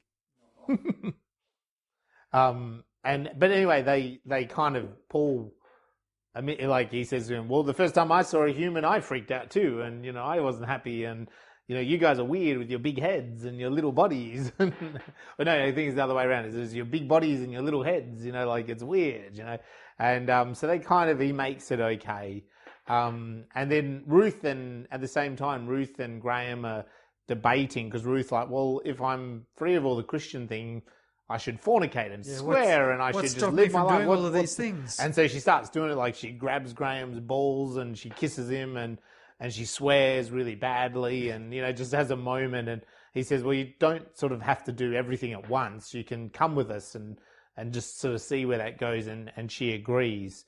And then they get back on. And this is, I think, a really nice moment in the story that, she's still not completely comfortable with Paul, but he says, and he just diagnoses her actual eye problem. And then he convinces her, give me a go and I might be able to fix it. And she trusts him, and he puts his hand there and he heals her eye. But we also see something quite important. I think this is the plot point for this. Yeah, it is. Is that Paul's eye goes a bit messed up first before it sort of any sort heals of himself. grunts and clenches, and then it goes back to normal. Yeah. So we get that idea that because he'd been asked about whether you can do it to a human, he's never done that to a human before. Like bring a human back and to sometimes life. it can bounce back on you. And it doesn't make much sense that time, but now you see the exact thing is that he first takes the injury onto himself, and then he can heal himself, it seems. Yes. So this is that, and I think that's the real reason for this particular moment. In part, I guess also the agents were told to look out for a person with a bad eye. Like they had a photo of her as a kid with with a bad eye, with one eye patch on. But I think the more important one is we see the side effects of healing a human, which comes in important later. Later, yes, it's one of those ones that feeds in later, doesn't it? They travel. The agents travel. They travel. The agents travel. We have a good sort of juxtaposition stuff going. They stop because she says, well, she should call her dad and just let him know that she's okay. Otherwise, he'll be hunting them. And the irony here is at the bar where she like walks to go pick up the phone, the dad is at the bar. So she calls, and when she calls, it goes straight to Agent Zoyle, who kind of says, tell us where you are. You know, we're coming to you. We'll save you. We'll rescue you. All those sort of things. And he does let something slip that then she realizes, oh, they are tracing me. Well, it's the rookies, because she's talking for a little bit there, and then Bill's character, that rookie, says, "We got the bitch," and she hears that and goes, "What?" Slams the phone down. Yeah. Turns around, and it's the hillbillies. The hillbillies are picking their fights. Well, I think he tries to crack onto Ruth, doesn't he? Yeah, he tries to crack onto her, and Clive and Graham come in at that time, and Graham says, hey, back off. And he gets shoved, and then he shoves back, and then the hillbillies falls into the sailors, and he says, oh no, sailors. Again. What were the sailors doing? In this middle American... They're right in the middle of America. So it didn't matter. They're always there, Surrey. They're just there looking I guess the thing is, if you're in a bar and you bump into a whole bunch of guys, and they're all wearing their whites, which I assume they don't wear on shore leave, because they look like little sailor boys. But they do in these movies, sorry. So I think there was a little joke here, a little nod to that. Oh, no, sailors, and then a bar fight breaks out, of course, which is how they basically get out of that situation. And the father is also there, and Ruth recognises him, and then he's attacked as well in that bar fight. Yeah, and they get out into their RV, and the two hillbillies come out and confront them one last time. Yeah. And it's like, oh no, what are we going to do here? Because crap. Yep. And Paul jumps out and goes, ha ha. Yeah. And the two hillbillies both keel over and fall over backwards. And I think, is it Graham then it sort of says, oh, at least only one of us fainted. Trying to get back some toughness, I suppose. Yeah. And then they jump in their RV and crash the other side of the ute and take off into this deserted town. So they wander around this deserted town, and Graham talks to Ruth. I think it's deserted because it's late at night. Yeah. There's the thing. They actually, before this, said, should we go out? And they're like, well, there's nothing probably going on. And then they're like, well, let's just go out, let's just have a wander. And the cowboy outfit. Yeah, they see the cowboy outfit. And Graham sort of suggests to Ruth that they should kiss as friends to get her warmed up. And they're about to do that, and Paul appears, so it doesn't quite happen. Yeah, he ran out of breath. He couldn't hold it. Yeah, and then so cheesy. They're going to a camp. They have a campfire, and this is where Paul brings out the military-grade weed. Well, it's got Seth Rogen in it. It's got to have weed in it. It's got to have weed. This guy admits to having weed. Seth, if you're out there, you can come talk to us about weed if you want. But yeah, Ruth wants it, and she sort of just immediately goes through the ultimate stoner effects of like, oh, this is not doing anything to me, I'm really hungry, anyone got any snacks, we should cook it. I'm paranoid about the world's crashing in, and she just passes out. It's like a stoner in like 20 seconds, like going through all the effects. Not that I know anything about that, sorry. No, I have to say... I didn't quite get the joke, to be honest. I've never been paranoid. No, I've never had that experience from weed myself, where you go through all of those different effects. I don't think I ever had those effects, ever. in one time. I did once kill a man. Oh, don't go there. Or Jesus did I? Christ. Oh, my God. Far out. Did No. you have to go that far? It's on the record now. It always has to go that far. Jeez. That's okay. Why couldn't you just pass out like Ruth? Anyway, Paul needs to leave because the government will now cut his brain out, is what he reveals to them. Is why, raising the state. He's revealed all the information he can, and now they just want his abilities. Yes. So he gave them everything he could, gave them lots of advice, and now it's like down to they're going to cut. I like that. He's like, they're basically going to cut my brain out, Big so brain too. yeah, it is a big brain. In the morning, they wake up, they realize they're just on the edge of town. They've got to go through town to get back to the RV. And of course, Ruth has awake. gone back to the RV event ahead of them, and of course, the town is now awake. And they have the idea of dressing him as a small cowboy And this is walking this through is town. an ET reference where, but in ET they dressed him as a ghost, which means they could just put a sheet over him. Yes, Much better disguise. Than much more obvious that this is a creepy looking child. And again, there's the references. Like I think doesn't Graham said, "What? We're just two guys walking down the street with a small child dressed as a cowboy." Again, it's like a reference to that homosexuality, I think. Yes. Point. Anyway, and when he says that, Clive disappears against the shop window with the big samurai sword. Yeah, and this samurai sword's only vampire $2.99. katana. Yeah, not 1,300 whatever it was. Yeah. And Paul actually says it's probably a fake. Yeah, which is false economy. False economy, which is what he says later. It'll break the first time you try to use it. Yeah. Which is clever. Anyway, so they go in and they come up with a plan. Oh, why don't you two go in there and get there, and then Graham will go get the RV and come back. And it's like, okay, that's actually not a bad idea. So they go into the comic book shop, and Clive talks to the owner, and so it kind of enables Paul to kind of hide a bit more.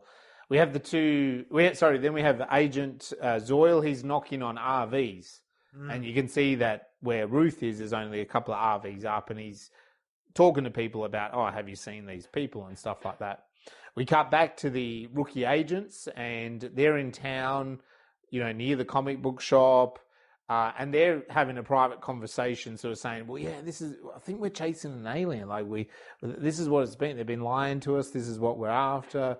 And one of them's like, oh, there's a comic book shop. Let's go in there, And so it's sort of like, a bit coincidental. But anyway, inside the comic book shop, there's a kid that is kind of like the Karate Kid. I didn't quite get the reference, but I thought, is this just an 80s reference, or is this... I don't know. I don't want to make any assumptions. So, if you're that kid, let us know. Get in touch. Simon Pegg and Nick Frost, they could just reach out and tell us. Oh, look, I reckon Simon Pegg, he's a space marine. He must listen to us. Well, he must. Secretly, he's one of those. Simon Peggs does. He's one of both. He's one of both of the listeners. Yeah. So anyway, this kid talks to Paul, and he's not freaked out by Paul, and he just kind of has a conversation with him. He's like, oh, okay. So they and then that kid steals a comic book and takes off. The rookie comes in, sees Paul, who now freezes, pretending to be a statue in his cowboy outfit. This rookie is kind of teases him a bit, trying to get his attention. But Paul does really well. And then he for some reason wants to touch his balls, alien balls. And it was there was a reference earlier in the film. I think, earlier about his green dick. Yeah. So Spaceman balls. Spaceman balls. And so he goes, Spaceman balls. And he puts his hands into his pants. And then of course Paul reveals himself and says, get your hands off my junk. And, it realized, and there's a bit of a shootout. And actually Ruth's father turns out and gives chase and fires, I think, a couple of bullets. And with that sort of timing, of course, Graham has rocked up in the RV with Ruth. And so they all escape. And then Zoyle, of course, shows himself to be extremely serious about the situation and threatens the rookies, the other agents. Gun and says, says, you go back to base. This is what I'm doing. I'm taking care of this. The rookies, they see an opportunity here, to advance their career. But they managed to, in the RV, kind of get in and do the old-fashioned Back to the Future trick. Yes, put the sign behind the sign, which I'm sure wouldn't work. No. But nonetheless, It works in these kind it of works movies. in this case, and move. They go past, and then Paul he asks for them a favor. Yeah. Can you do me one more favor? And they go, what? And the camera reveals that they're hiding behind a fireworks store sign. Yeah. And there's a big fireworks store across the road. Yeah. And so we get Clive and Graham. They wander across into the fireworks store and they're looking around. And then they see like this great big fat one, which is called the Five Tones. And we hear the little music from Close Encounters of the Third Kind, which is 5 notes. Yeah. And they go, oh, that seems appropriate. Take it to the counter. Big boy, is it? No. Yeah. It's, they take it to the counter and they say, yeah, we'll buy this one. How much is it? It's $299.95. Oh, that's exactly the same as the vampire katana. Yeah. And Clive is looking in his wallet and goes, yes, it is, isn't it? Quickly grabs it and runs for it, and they hightail it out of there. Which is unfortunate because, of course, this means that the robbery is reported that a couple of British nerds stole fireworks in this town, and so that immediately alerts the agents. Yes, and Big Boy reveals that to Agent Zoyle, who's like, because obviously they've driven past, so they sort of have to turn back to chase them. Big Boy also says, if you bring home this alien, dead, you'll get rewarded. You'll get level 5 clearance, I think she says, and some perks. And what does he want? He wants he wanted a car park, his own executive car park or something. And the rookies listen and they go, again, if we get the alien, we will get that. And we also see the father listening in, kind of with his static radio. And Paul says, no, we need to stop. There's a spot here we have to stop. And it's the farmyard from the start. The house is in the distance. And he's hesitant to go, but they all go up to the house. Paul stays invisible. Yeah, he stays invisible to initiate. But they all go up. Clive and Graham knock, and Ruth. And this old woman kind of comes out, and she doesn't want to know about them. She tells them to go away. But, they sort of say, well, we're here because of the alien. And Paul rocks up. So there's a little emotional moment. At first, she tells them a really sad story that all her childhood was kids throwing rocks at the house and making fun of her and all that. And Paul kind of, apologizes, and then he offers her her teddy bear. He gives her back her teddy bear, and that kind of brings her back over to him. And with that, the agents attack. The rookies, they attack with gas. And Agent Zoyle smashes in the front door, I think, and Paul attacks him. And when he attacks him, he crunches his head, and there's white beams of forceful light that seems to damage his brain a bit. Well, he does sort of that brain transfer thing a little bit again, which kind of stuns Zoyle. It makes him stagger backwards. Yeah, and fall over. I think they jump out and escape, and the other rookie sort of comes in through the back and goes, ha ha ha ha, I'm here. And he goes, oh, I guess we're not doing this anymore. And he walks up, he's in the kitchen, he looks out the window and he sees them all running escaping. away. And he goes to shoot the gun, but of course the Tara had put the gas on to make a cup of tea. Coffee, of course, not tea in America.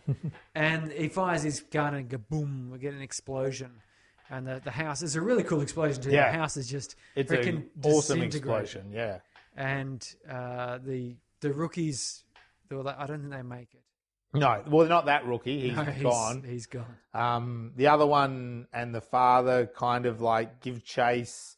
Graham and that, they jump back on the RV and they're running and there's bullets firing and stuff like that. And this is where Zoyle, of course, gets up, showing that he's particularly determined. Yeah. Because he starts shooting at the rookie who's driving away, going, "Oh, I'm going to get them." Yeah. And at that point, you're sort of thinking, "Gee, he's going hardcore on this, getting the aliens." I think he's pretty serious. And we have the agent. So the RV's flying down the highway. The agent and the father catches up, and the agent actually says to him, "Back away. This is federal." And he goes, no, he's like the word of God or something, doesn't he? Yeah, I'm on a mission from God. Thank you. And he shoots him. He actually shoots him, doesn't he? Yeah, he says, And so he blows him off the road. Tell God you failed. That's what it was. Because that's it. The Blues Brothers are on mission from God. He said, "Tell God you failed." What a great line! It is a great line. Boom! Shoots him, and the dad drives off. Yeah, and then the rookie's like chasing the RV, crashing, bumping, and they get to this bridge bit, and he like zooms off the side of the bridge. And there's a great line there, isn't there? So he's like, "Oh, I'm sure he's okay." And just as he's like says all that, as they're driving across the bridge, no one else sees it except for Paul. But there's just a big fireball kind of. Fireball goes in there. And he'll be okay. Yeah, and then Agent Zoyle's on the case, and he's with Big Guy. Big Guy says, "That's it. I'm done. I'm getting there first. You failed. Bringing in the big guns. I'm bringing in the big guns." And he's like, "No." And he even like shoots his car, like the radio. And he says, "That was a boring conversation anyway from Star Wars."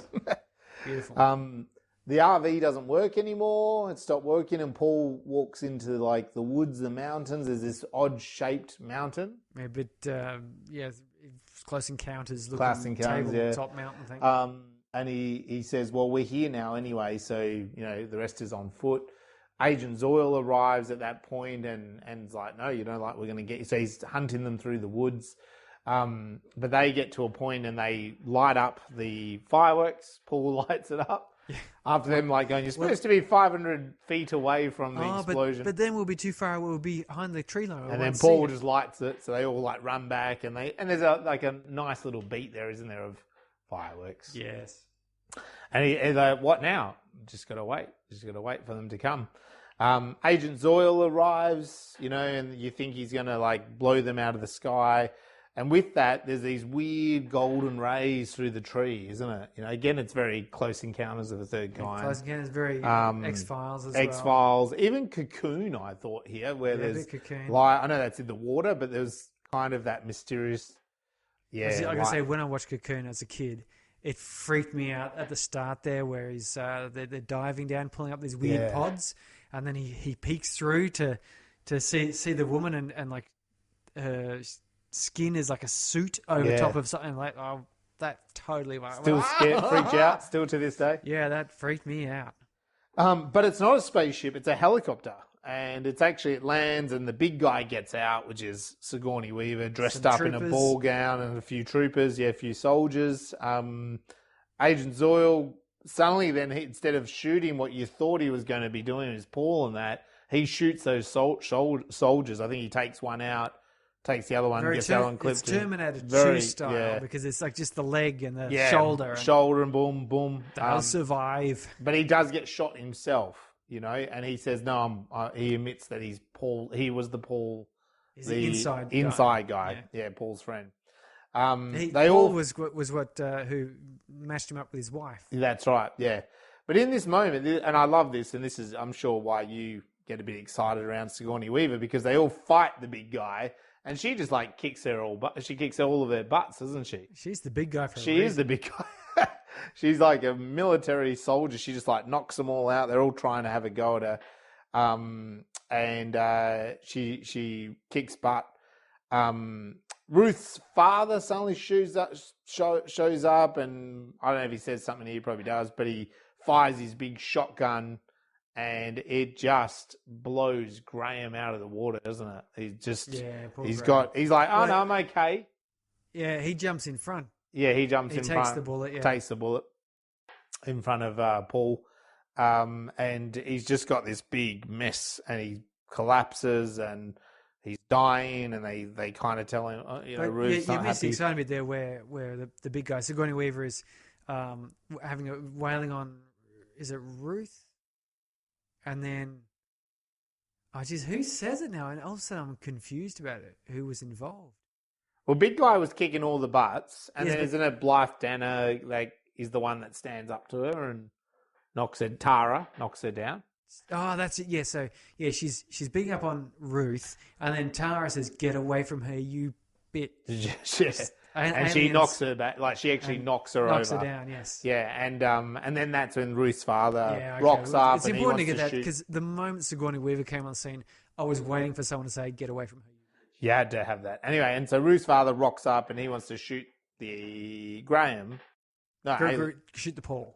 Shoot Paul, and the demon, and Graham jumps in front, And he's like, "Oh, I'm okay." But he's got this big chest wound from the shotgun.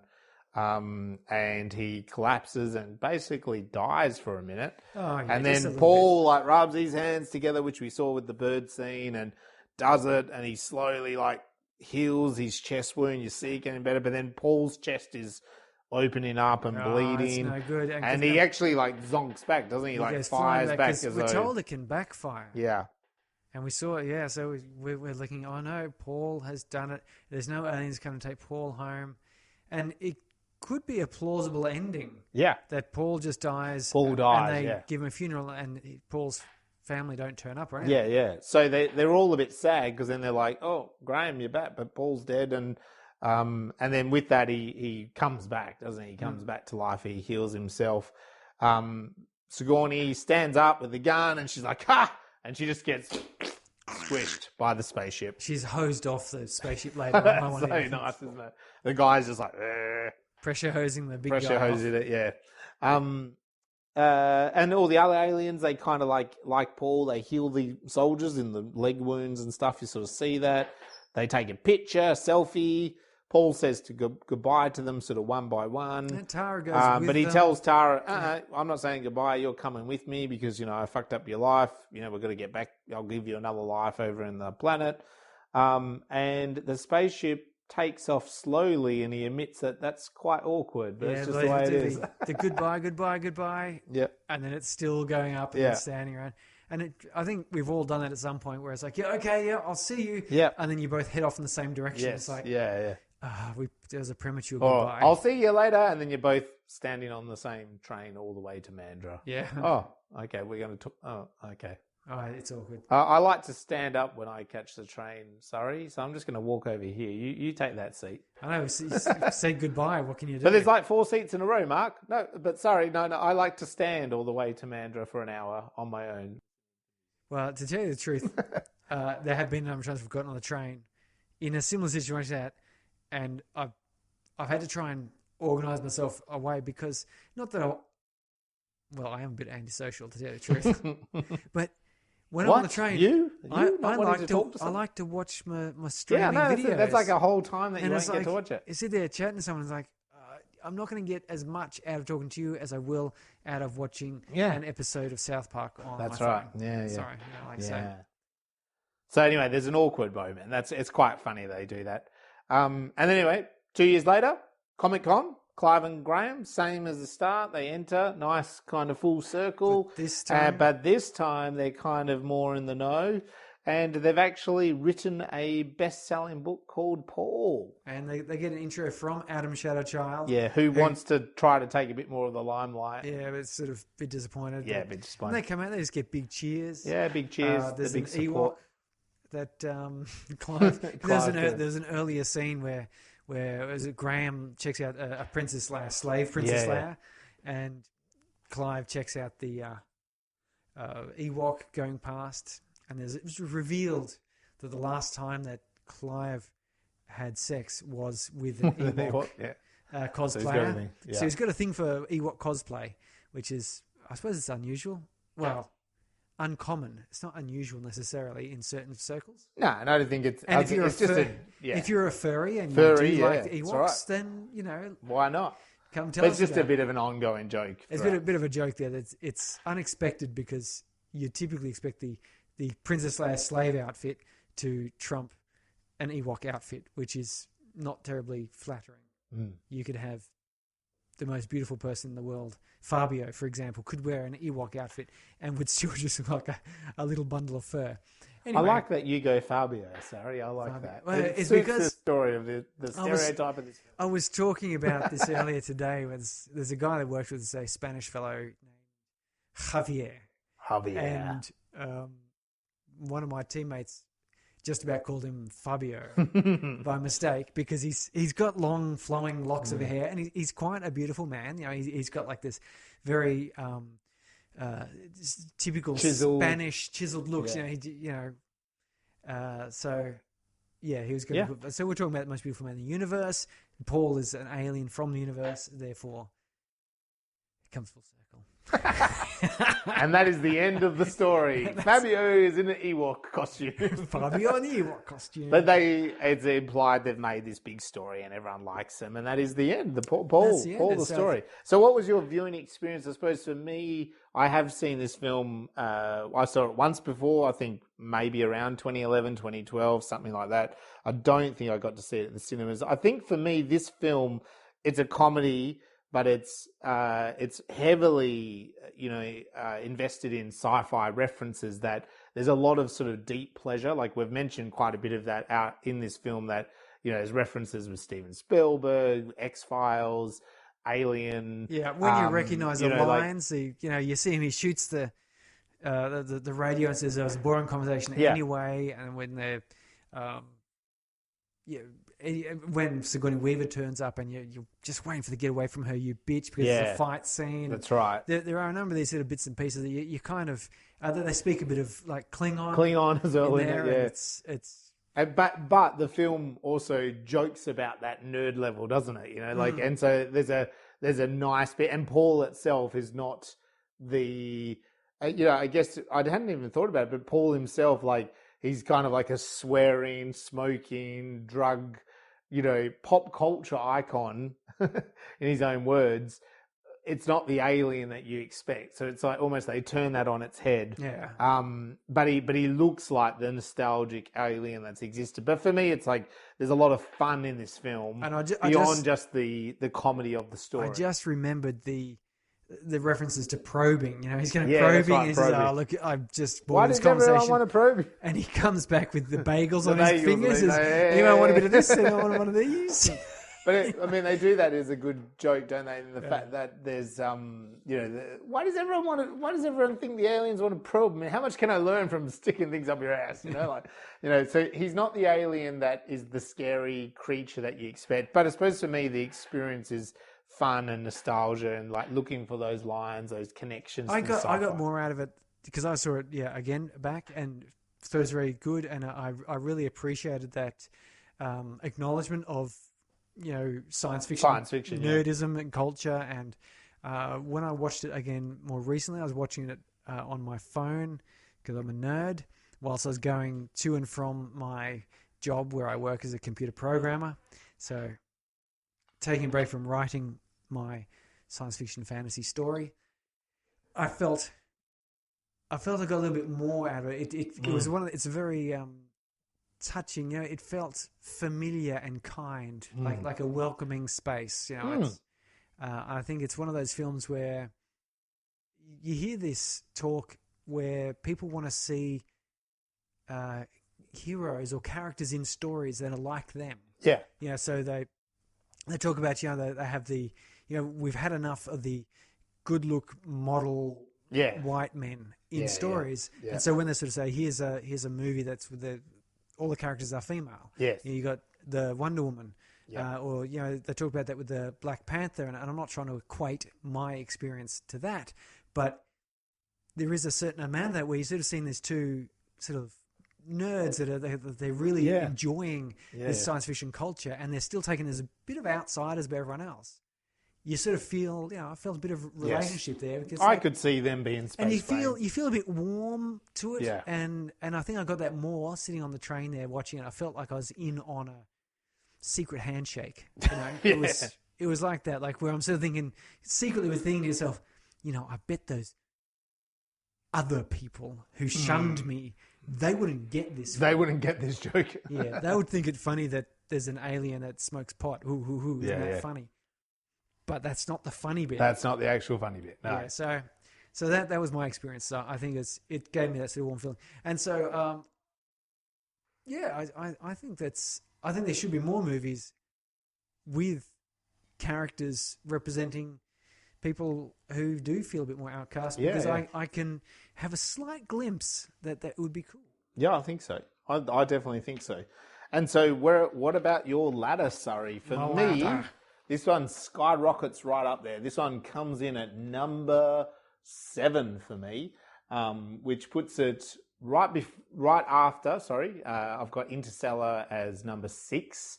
So this one comes in as number 7, and then followed by Passengers and Other Life and Cargo. So for me, this one went right up there because those things I was saying about that there's a fun element in this film. There's a lot of really great sci-fi connections to all those other science fiction films, and it doesn't feel like they're mocking that industry. It feels like they're in love, or they love the science fiction references. What I mean. You feel like you're one of them. You feel like you're part of their world, So there feels like there's a lot of love in this story. So yeah, for me, it went right up there. Plus, I think, to be honest, I got to the end and I'm like, that was fun. That was a good movie. Like, I enjoyed that. I liked the roller coaster that took me on. And we mentioned before, 12-minute mark is exactly when Paul comes into the story. Yet we had a lot of substance about them. We go on a pretty rocky road trip sort of movie, comedy road trip movie, but in the science fiction realm. There's a lot of nods to science fiction to keep you, involved in it. And there's a nice enough experience at the end, that keeps you there. And there's also surprises. Like there is those surprise moments. At the start, he squishes the dog. When he rocks up, he's not a scary alien. He's a smoking, swearing alien that wants to just get out and use the humans. But at the end, and I also like at the end that, the big guy is just squashed and then hosed off. And he says as well, I think, isn't this the bit where we talk about some life lessons? And they we feel different to how we did at the start. Yeah. And it's kind of true, isn't it? It's like as humans, whereas in movies I've got, I feel hopeful about the future of two races coming together. It's like, no, I feel different. So I liked that they kind of played off the story structure and just gave us some surprises that I didn't expect. So yeah, for me, it comes in at number 7 on my ladder. How about you? Sorry, take it away on your ladder. Yeah, certainly. So up there, I had this problem, and I think we've spoken about this off air. Off air is shows our age. Off tape. Yeah, we're taping this. Yes, taped before a live studio audience. That's right. No one, but we're live. Yeah, we're live. One of the problems I have is that I keep looking at this ladder and I think the problem is it's got to be reorganized a little bit. I have to go back through because you start putting some in some place and you go, but there are other factors involved. So this is definitely up there. I put it in between Gantz 0 and Anon, but that's fine. I could say put it in there. It could go above Passengers or Tau, but I do like Tau and Passengers for other reasons. Because if I'm going to look at this as how it makes me feel, it goes right up there. But if I look at, for example, the way that Tau or Passengers makes me think, it's a different experience. It is a different experience. So I'm putting it in there, as I said, between Anon and Gantz, but I really want to reorganize my ladder now. Now we've watched some 38. Yeah, we have. Well, this is 38. Well, the other thing to think about as well is it's a ladder. So maybe the other way to look at it is if someone started at the bottom of the ladder, it's not necessarily that that's the worst film, not at all. But it's just sort of the way. If they started and they watched that film and then watched every film up the ladder. That's a good way of looking at it. You know what I mean? Like, what would that science fiction audience experience be like when they got to that top rung? What sort of... It's not necessary... Or they could do it the other way around. They could start with that one and go down. Yeah. How would that build up an image of science fiction and story movies and films, story production? Yeah. That's interesting. But yeah, I'm thinking of doing a bit of a reorg to adjust... some of these we might almost have to do an episode where we just talk about each film and how they should fit on a ladder or something like that. Maybe like episode 50 or something. Yeah, we just do like a flashback episode, the one that everyone hates. Episode 50 will be our just about 2 years running. Yeah, so that's true. So maybe we do that. Second year anniversary. We'll go through our library of ladder watches and just really rehash things so we don't have to do a new episode. Yeah, but like they do on those shows. I mean, that's... But a reorder, times change, we grow, we develop, things are seen a little bit differently, aren't they? When we start, we're sort of naive and fresh and we are. Not sure how we're supposed to think of these things. And you've just provided a new way of thinking about this as being a started that journey through science fiction. like a playlist. Like if you're a Yeah, DJ a playlist, that's right. doing a playlist at a thing, you want to start off with a bit of a banger. Yeah. Then you need a bit of a rest moment where people can catch their breath, and you need to bring everyone back to the floor. That's a good way to think about this, yeah. Something along those lines. Best scene. Science fiction and banger in the same sentence. I like it. That's how modern I am. I use the word banger and I don't mean a sausage. No. All right. What about what was your banger scene, Surrey? Back in What my was the day, scene? bangers were sausages. That's all they were sausages. Sausages. And if you're some places in Britain, that could also be boobs. What about a favourite scene? For me, a favourite scene, and I liked this, it is the Jesus blowing Darwin's head off. But I mean, it's more than just the T-shirt. To me, it's like, I love this scene of like Ruth being such a Christian. She was like, demon, and pray, and she got down on her knees and she started praying, and Paul's like, oh, come on, and they're arguing against it. And then he just inserts all of his time and knowledge into her brain. And we get this like little quick flash of like monkeys going out having sex, and then the world flooding, and stars coming down, and the earth, and civilization growing, and all this. And then they both jump back, and she's like, oh, and it's not like instantly she's not a Christian. That takes a little bit of time to think about, but that fact that he inserted it, and I really liked that. And then, we have Graham says, well, can you do it to me? He's like, oh, okay. And he does it to him as well. But that to me is like a little bit of magic. It's like a little bit of movie magic. And I think the film, when we talk about this film giving some kudos to things like Close Encounters and E.T. and even X-Files, all of those alien stories have a little bit of magic. There's a little bit of that extra pizzazz to them that you get. There's a little bit of fantasy, I suppose. And like, you're going to have an alien in a story, like you've got to have something that's like a little bit of extra power, don't you? Something that's a little bit different to what we expect. And that moment to me is in that scene, and then the outcome is of course funny, because Ruth then starts to realize in the next scene, she's like, oh, hang on, if I don't have to be Christian, that means I can fornicate and swear and drink and do drugs. And, it's just like, suddenly she's like a newborn baby, but she's an adult woman. So it's quite a funny and magical scene. And I really liked it. It reminded me of 1980s films that have those little bits of magic in them, especially the alien ones, like we said, E.T. and Close Encounters of a Third Kind. So that's a favourite scene of mine. What about you? That's a shame. I quite like that scene too. But I'm gonna go in at the opening stage. So before they meet Paul, so there's two parts to my favourite scene, which is not a favourite scene at all. There's like at least a couple of. So the opening series of montages. Yeah, the montage where they're going through Comic-Con, and then so you get this compressed view of them really just totally enjoying the experience. Yeah, they did. They were loving it. And then the next part of it is their little road trip before they meet Paul. Like, they're taking little photos. Yeah. They're looking at the restaurant-y thing that's like an alien. Yeah, there's an alien restaurant. There's the mountains. There's another alien. No, they're all alien-themed things. The Star Trek shooting location. Shooting location, yeah. And you're like, that... It really gave me this happy holiday feeling, and it compressed so much of their personality and time. I think it was really effective. I do as well, yeah. And so that's my two parts. I would also do that. Yours best scene, but other than that, because we can't just go on about that.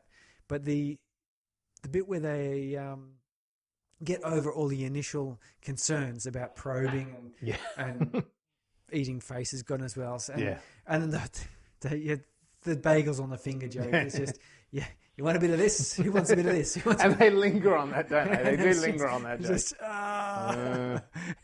Because he said, he's, Graham has already said to him, anal pain. He's like, wow, how much can I learn from a butt and all that? And then this is 10 or 15 minutes later in the story, then when, and it's the same reaction from then Clive. Like, Clive's like, what if he wants to probe us in the butt, and he's like, oh no, apparently they don't do that. It's like, and he's like coming up with the bagels. He wants a bit of this. He wants a bit of this. It's great timing on that one. It is. Have to go with that.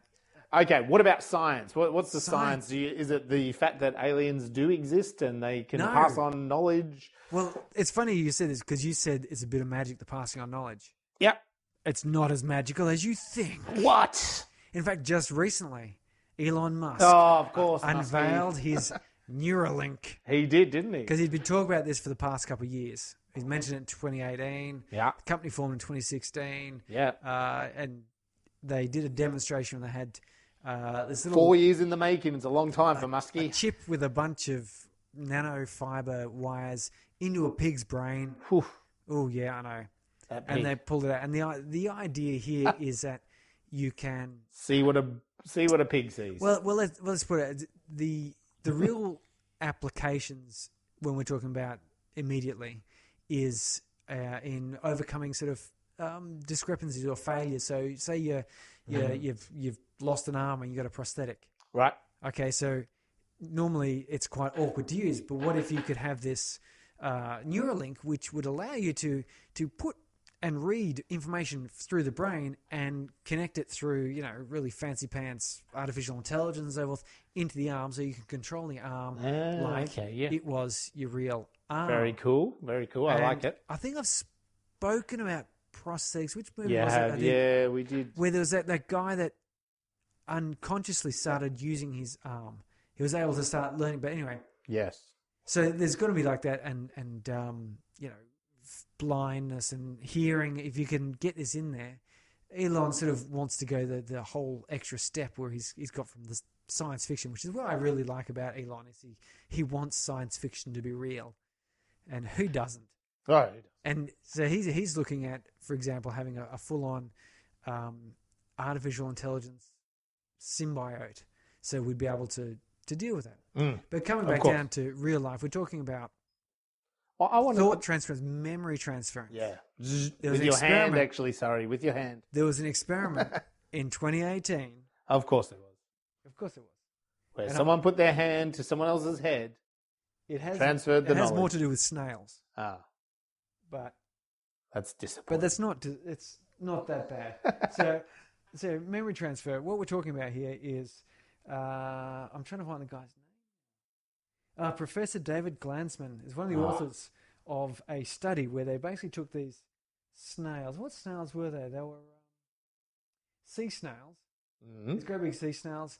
And they got one set of snails and they let off an electric shock near them. Yep. Not hurting them, but making them concerned. Yep. And they have a reaction where they contract and they release a bit of purple. Right.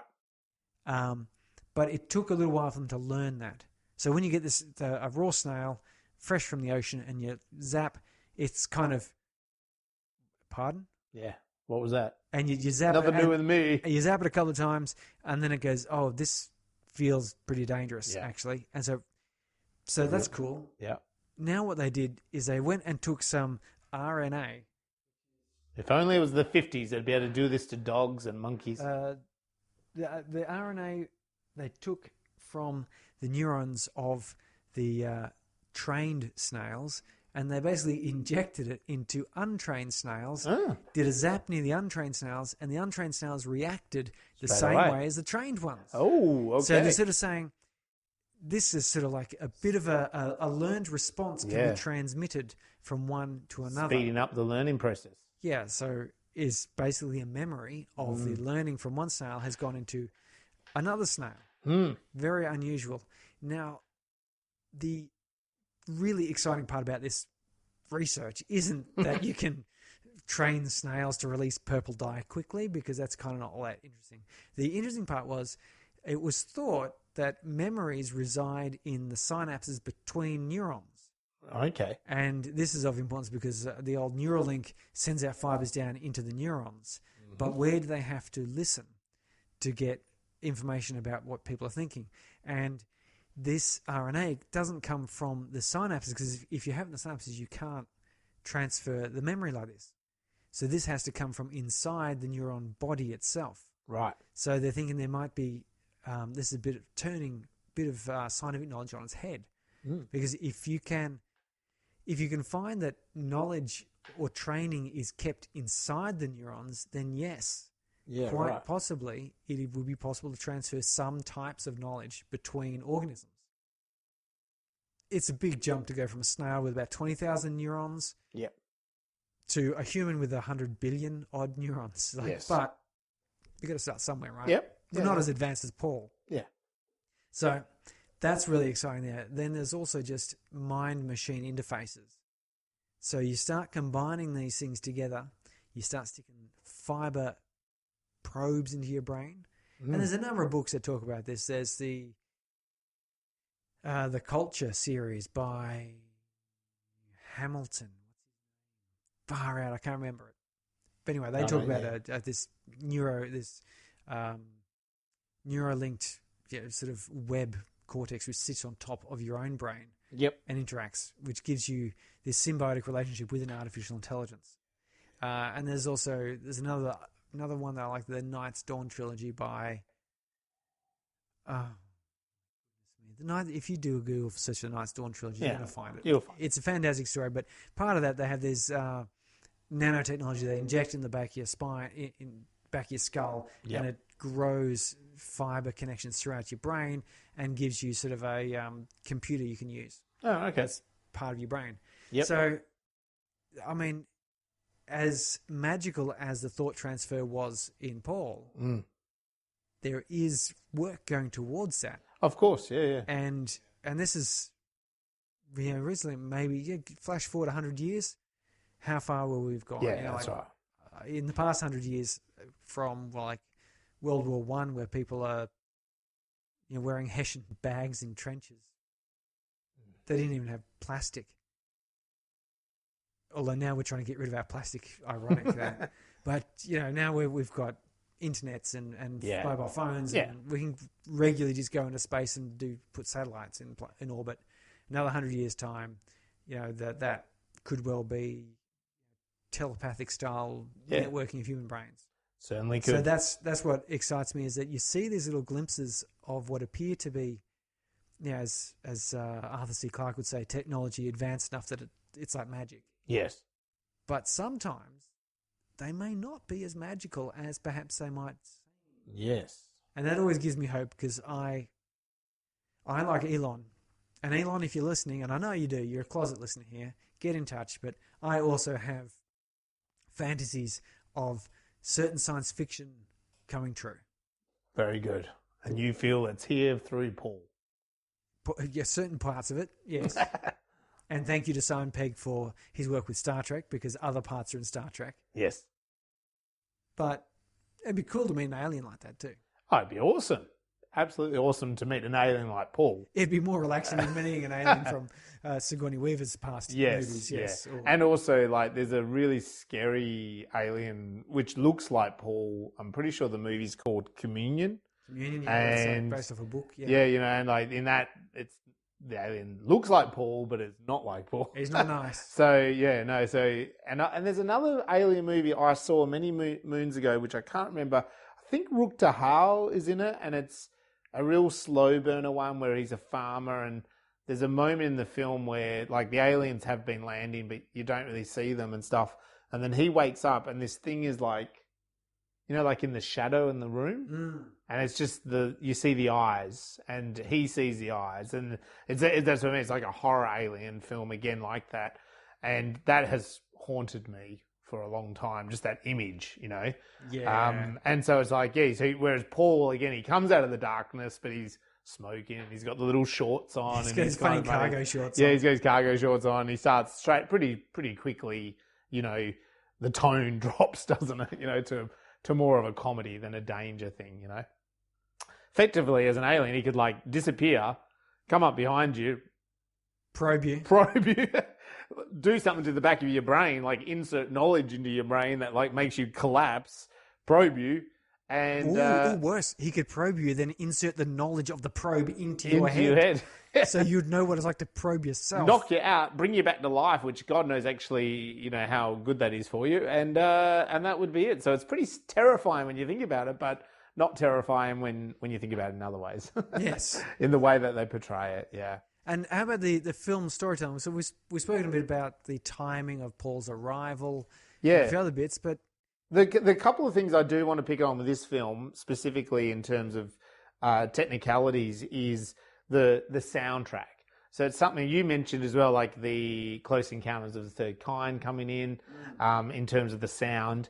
The film, they really play off some songs that are all to do with aliens and to do with space. And that's one thing I wanted to say is there's the opening sort of song is that Another Girl, Another Planet, which is all about aliens and stuff like that in romance. When it's the romantic irony of the gayness or the homosexuality, they do work off just the two of us. And then there's also the awesome, and I want to go to this as well with juxtaposition in a moment, but they also like the scene, I mentioned earlier that they're traveling down the RV. It's Ruth, it's Graham, it's Clive and Paul. And we have this kind of like real happy, moment where they're like it's like an RV traveling through America, and it just cuts to the agents and the two black agent comes out, and there's heavy rock and roll being played. Not an actual song that we recognize. It's not, it's being composed for the film, but it's like boom, boom, boom, no, no, no, no, and it's really intense. And then it cuts back to the RV and it's all like happy, like a family on traveling, and I can't quite remember, I think they're talking about the knowledge they now have because it's after that scene and what they should be doing, and it's all happy and upbeat and things seem pretty, and then it like cuts back to the agents and no. It's just like, a filmmaker never has to make that decision. Like they don't have to, that's not the norm to put something like that in, and so that really stood out to me. So the soundtrack in this film is really clever that way. So there's a couple of specific songs, Flying Saucers, Rock and Roll, the Another Girl, Another Planet, and then the other ones are more to do with the symbolism of the moment in time.